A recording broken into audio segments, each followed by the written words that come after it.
Okay, so just sort of a early week update to the video I just posted. Transcendental was asking about the rim width. So from, if I use the caliper here, so from this side, from this part of the rim to the same side, to the same part of the rim on the other side, basically the widest point of the rim, it's I don't know if that's going to focus or not. Looks like just probably around 3.5 inches. So I don't know if that's going to be too wide for your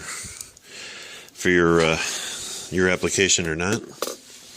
On these tires, these I believe are K81s, if I'm not mistaken. It's been a while. Oh, I'm sorry, K8s. So by I'm gonna say Bridgestone, maybe Continental. Oh, come on, where are you? Oh, it is a K81. Dunlap, sorry, Dunlap K81. They're 4.25 by 85 H18, so 18-inch rim. Nice tread on them. All it did was widen this section here, which gives it a meatier look. Also gives the rim a wider look. So with that, there you go. With the fender that's on here, it will, because this is meatier here. Meatier here and here. I'm thinking it's going to look meatier overall, even with that rear fender, because that was one of the problems, right? Was the rear fender is so much wider than the tire that just having the walls here flare out a little more, I think, will make all the difference. At least that's the story I'm going to stick to. Anyway.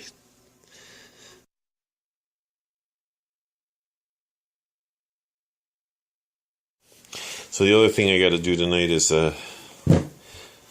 sand these down and respray them so they match the frame now that the frame's getting repainted. Hopefully by this weekend, we'll see. So hopefully by this weekend the frame will be at least one coat on it of the paint. We'll have to see. Anyway, these are real easy to get the rubber off of here, so you're not painting that. You just got screws on the bottom. Usually they're Phillips screws like this one.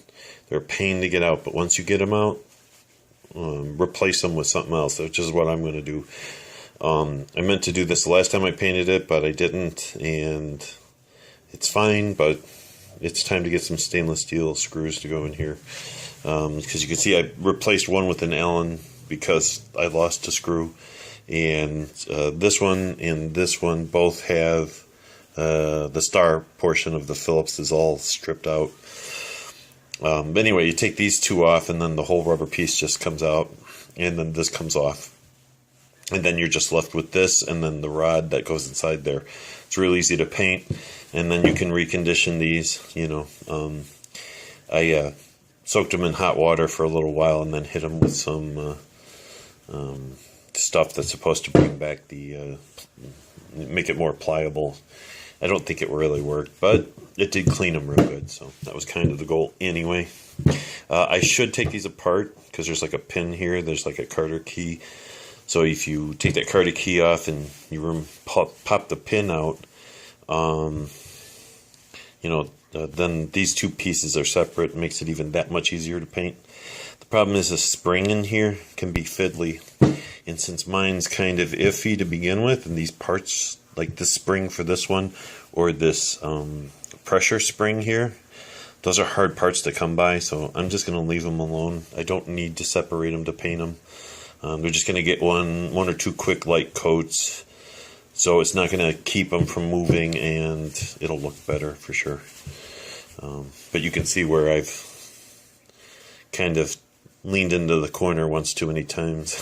So this one not so much. So, and this is the